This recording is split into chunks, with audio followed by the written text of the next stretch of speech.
इन फलों को तोड़ लेता हूँ, फिर इनके स्वाद का आनंद लूंगा।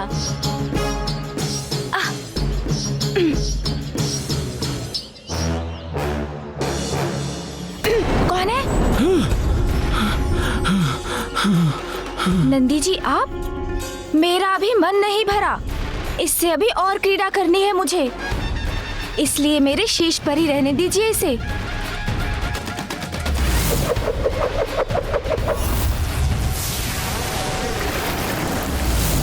दंड? इसने तो पुनः दंड उठा लिया। नहीं नहीं, नहीं लूंगा। बालक, तुम इसके साथ क्रीड़ा करते रहो जब तक तुम्हारी इच्छा करे। हाँ, मैं जाता हूँ। प्रभु, मैंने उनके सिर से चंद्र को लेने का प्रयास तो किया, किंतु उन्होंने मुझे दंड दिखा दिया। उनके साथ पुनः युद्ध की स्थिति उत्पन्न हो, उसके पूर्व ही हमें उसे रोकना होगा। स्वामी,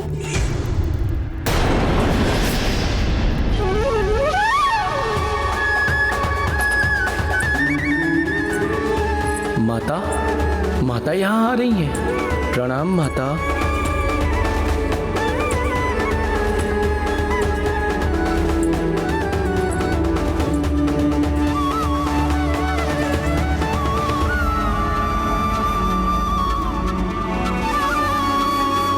उत्तम, अति उत्तम। तुम सभी ये ले आए, तो अब मैं अपने पुत्र को भोजन करा सकूंगी। किंतु वो है कहाँ?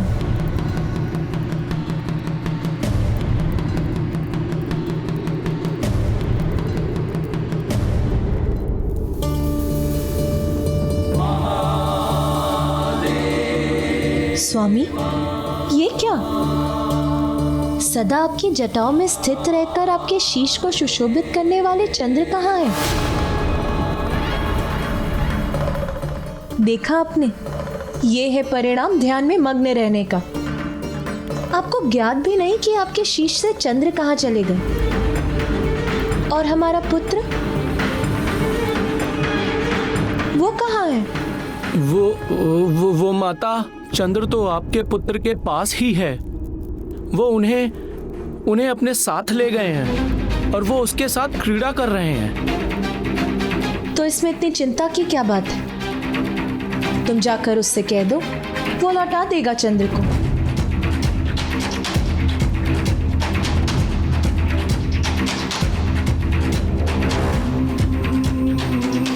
क्या हुआ? मैंने कहा ना, जाकर मांग लो उससे चंद्र को। तो फिर विलंब क्यों कर रहे हो आप सभी? जाते क्यों नहीं? दीदी, दीदी, माता तो आप ही बताओ। माता, हम सभी ने प्रयास तो किया, किंतु वो तुम तो माता प्लया तमाले ताले आता बनोदे, क्योंकि वो तो माता, हम गए थे उनके पास, किंतु उन्होंने चंद्र देने से मना कर दिया। माता, उन्होंने अपने हाथ में दंड ले रखा है। पिछली बार उनके हाथ में दंड था तो स्थिति नियंत्रण के बाहर चली गई थी। और माता, अब तो उसके पास दंड भी है और तंडल भी है। बस शांत हो जाओ तुम सभी। नटखट अवश्य है मेरा पुत्र, किंतु है तो एक बालक ही ना। चंद्र को क्रीड़ा की कोई वस्तु समझकर ले गया होगा। इसमें दोष मेरे पुत्र का नहीं, उसके बड़ों का है, जो जगत के प्रति अपने दायित्व निभाने में इतने व्यस्त हो जाते हैं कि अपने पुत्र का ही ध्यान नहीं रख पाए। किंतु आप सभी चिंता मत करिए, मेरा पुत्र अभी चंद्र को ले आएगा। पुत्र, तुम्हारे पिता के शीश पर स्थित रहने वाला चंद्र क्रीड़ा की वस्तु नहीं है, साक्षात चंद्रदेव के प्रतीक है।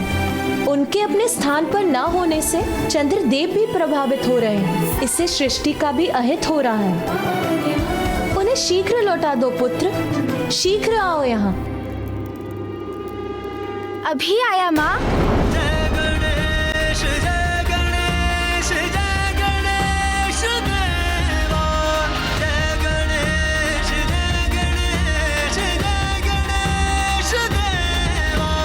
पुनः ऐसा कभी मत करना पुत्र।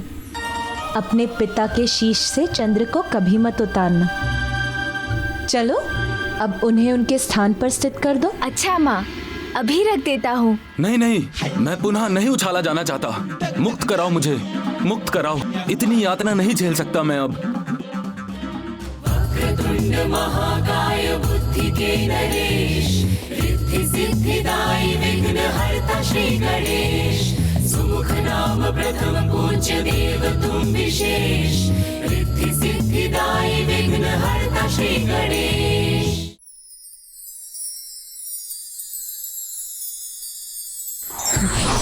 ये क्या? वहां अवश्य कुछ ना कुछ तो परिवर्तित हुआ है। मैं पुनः महादेव के मस्तक पर स्थित हो गया हूँ। मैं रक्षित हो गया हूँ। अब सब कुशल है। स्वामी, इस घटना के परिणाम स्वरूप आपको ये तो ज्ञात हुआ कि देवी पार्वती के पुत्र क्या कर सकते हैं। अब ज्ञात हो गया है मुझे। नटखट है पार्वती नंदन, किंतु माता पार्वती और महादेव उन्हें संस्कार अवश्य देंगे। पिताश्री, मेरी ये भूल भी क्षमा करें। भविष्य में मैं कभी भी चंद्रमा के साथ क्रीड़ा नहीं करूंगा।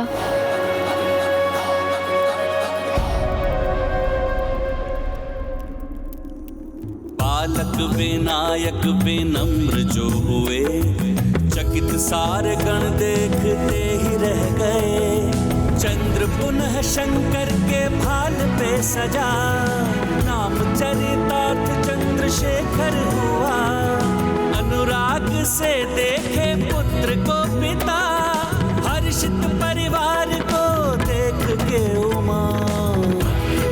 महाकाय बुद्धि के नरेश, रिद्धि सिद्धिदायी विघ्नहर्ता श्री गणेश।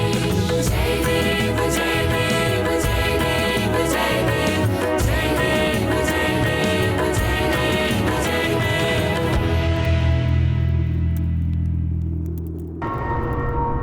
परमपिता ब्रह्मदेव, वो दुष्ट दानव भोलेनाथ और माता पार्वती के बालक के विषय में जानने के लिए इतना उत्सुक क्यों था, ये जानने के लिए मैं स्वयं उत्सुक हूँ पिताश्री। क्योंकि पार्वती पुत्र ही इस दुष्ट सिंदूरा का काल बनेगा देवर्षि। किंतु उस दुष्ट दानव ने आपको पिता कहकर संबोधित क्यों किया? देवर्षि नारद, आपका भ्राता एवं मेरा पुत्र ही है ये दुष्ट सिंदूरा, जो मेरी जमभाई से ही उत्पन्न हुआ था। जमभाई से? कैसे? मैं अपने ध्यान में लीन था, किंतु अचानक क्षण भर के लिए मेरी एकाग्रता भंग हुई। सृष्टि रचयिता का ध्यान भंग होना सृष्टि के प्रति उचित नहीं है।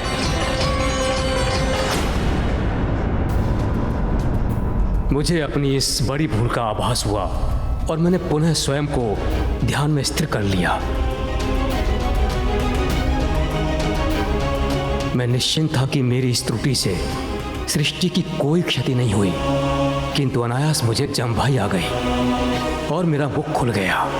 उसी अवकाश में ये जन्म लेकर प्रस्तुत हुआ।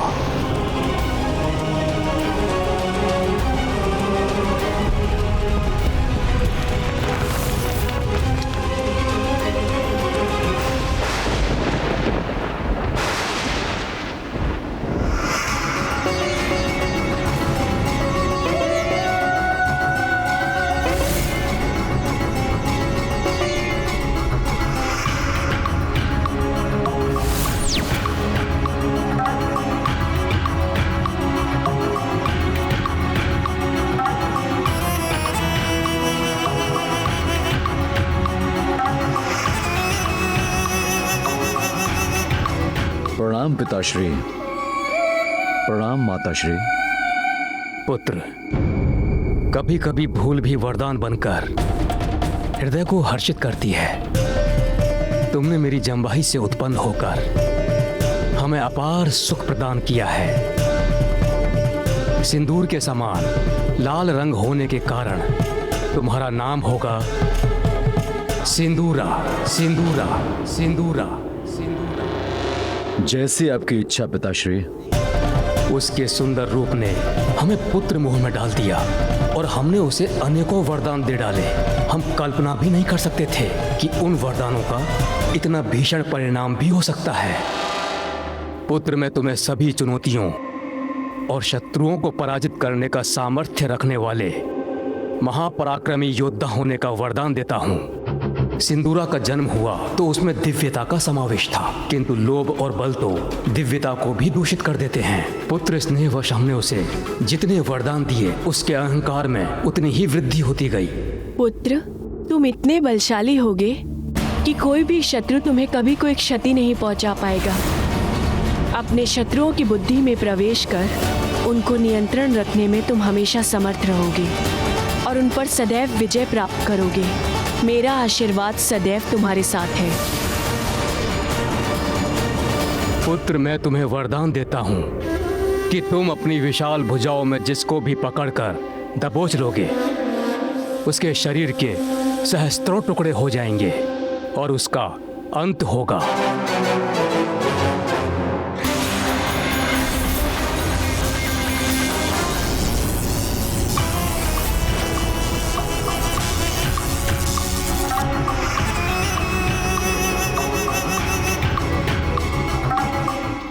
अब कोई नहीं टिक सकता मेरे समक्ष, न देव, न दानव, न यक्ष और न मनुष्य। कोई वध नहीं कर सकेगा मेरा। अब मुझे किसी से कोई भय नहीं। अजय हो गया है सिंदूरा।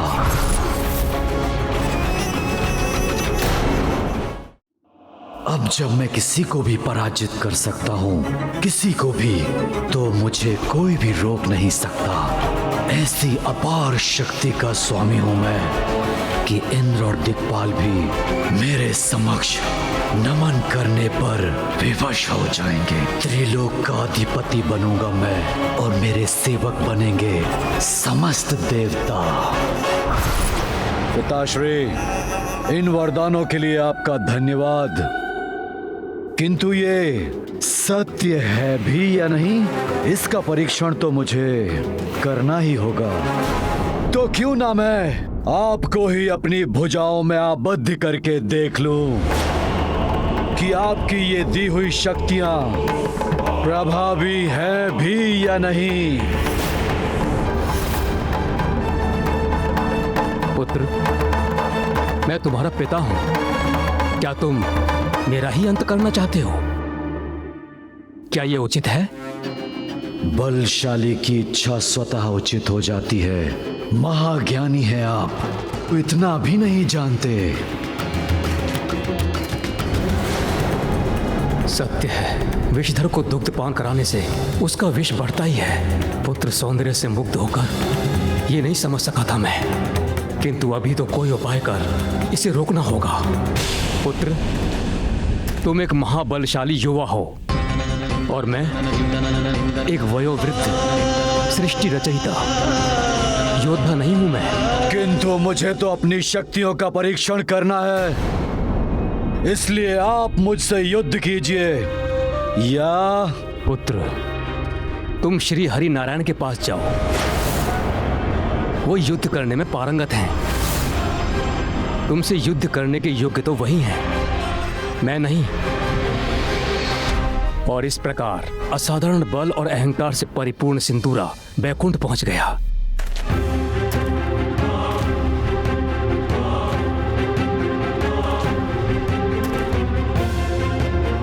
नारायण, नारायण,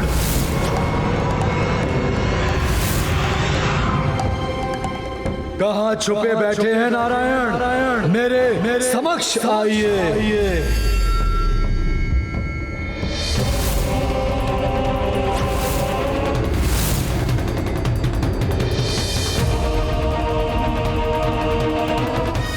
ये आप क्या कर बैठे ब्रह्मदेव? अब मोहग्रस्त पिता के अविचारपूर्ण वरदान के कारण त्रिभुवन को यातना सहनी होगी।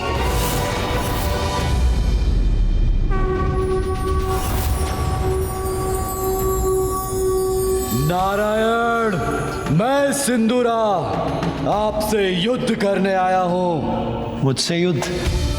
परंतु मेरी तो तुमसे कोई शत्रुता नहीं। शत्रुता नहीं तो क्या हुआ?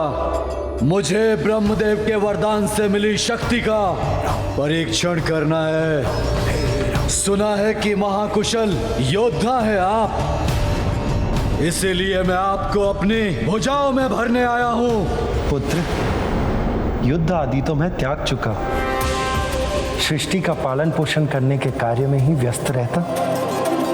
तुम महादेव पुत्र कार्तिकेय से युद्ध क्यों नहीं करते?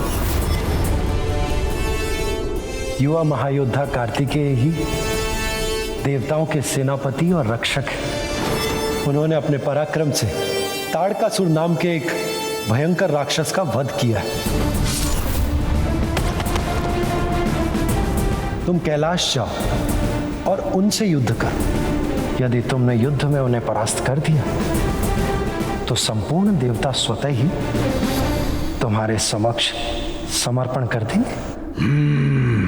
कार्तिकेय। और तब सिंदूरा कार्तिकेय को ढूंढता हुआ कैलाश पहुंच गया, किंतु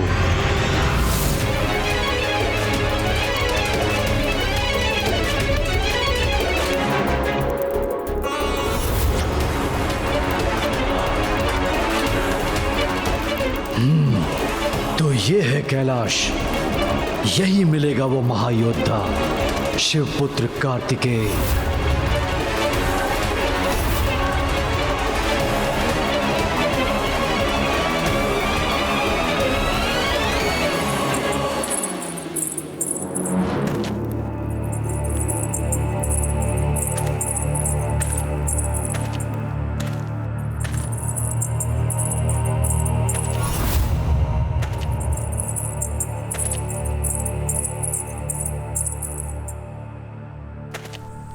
ये चूड़ियों की खनखनाहट कहां से आई? अत्यंत मधुर ध्वनि है।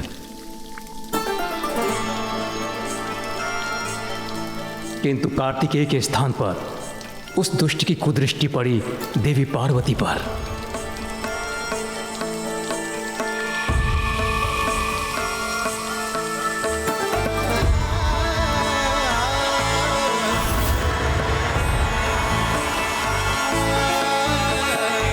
इन देवी के अपार सौंदर्य ने तो मेरा मन मोह लिया। मुग्ध हो गया है सिंदूरा इनके इस मन भावन रूप से, और जिस पर सिंदूरा मुग्ध हो जाए उसे प्राप्त करके ही रहेगा।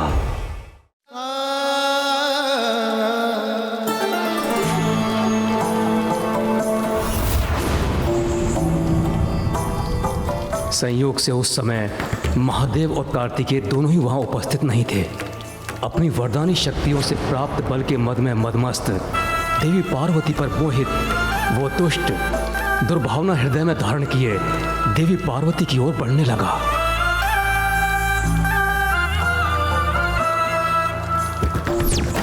ये वही समय था जब देवी पार्वती संतान प्राप्ति की प्रबल कामना मन में धारण कर अपनी कल्पना से उसकी छवि को चित्रित कर रही थी।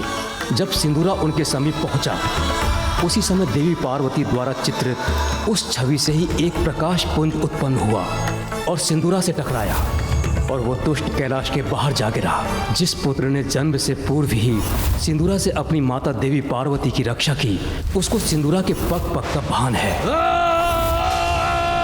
श्री गणेश विघ्नहर्ता श्री गणेश, श्री गणेश श्री गणेश विघ्नहर्ता श्री गणेश, श्री गणेश श्री गणेश विघ्नहर्ता श्री। एक पुत्र का कर्तव्य होता है कि वो ऐसे सुकार्य करे जिससे उसके माता पिता उस पर गर्व कर सकें। मैंने तुम्हें कई वरदान दिए, परंतु तुमने उन सबका दुरुपयोग करना ही उचित समझा। उन शक्तियों के साथ मुझ पर ही आक्रमण किया। अब तुमने अपने दुष्कृत्यों की सभी सीमाएं लांघ दी हैं। जगत जननी देवी पार्वती को कुदृष्टि से देखने का दुस्साहस किया तुमने। मैं तुम्हें श्राप देता हूं, अपनी दिव्यता खोकर तुम असुर बन जाओगे।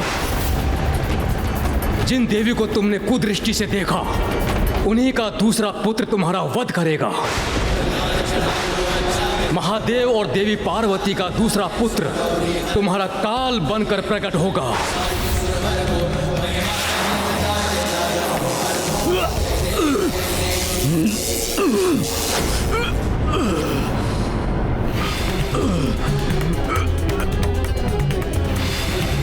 स्मरण रखूंगा, सदैव स्मरण रखूंगा ब्रह्मदेव।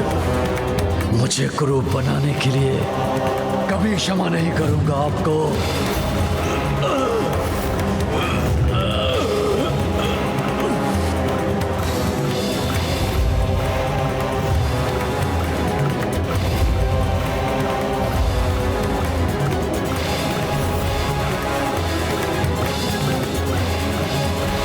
महादेव और देवी पार्वती का दूसरा पुत्र तुम्हारा काल बनकर प्रकट होगा।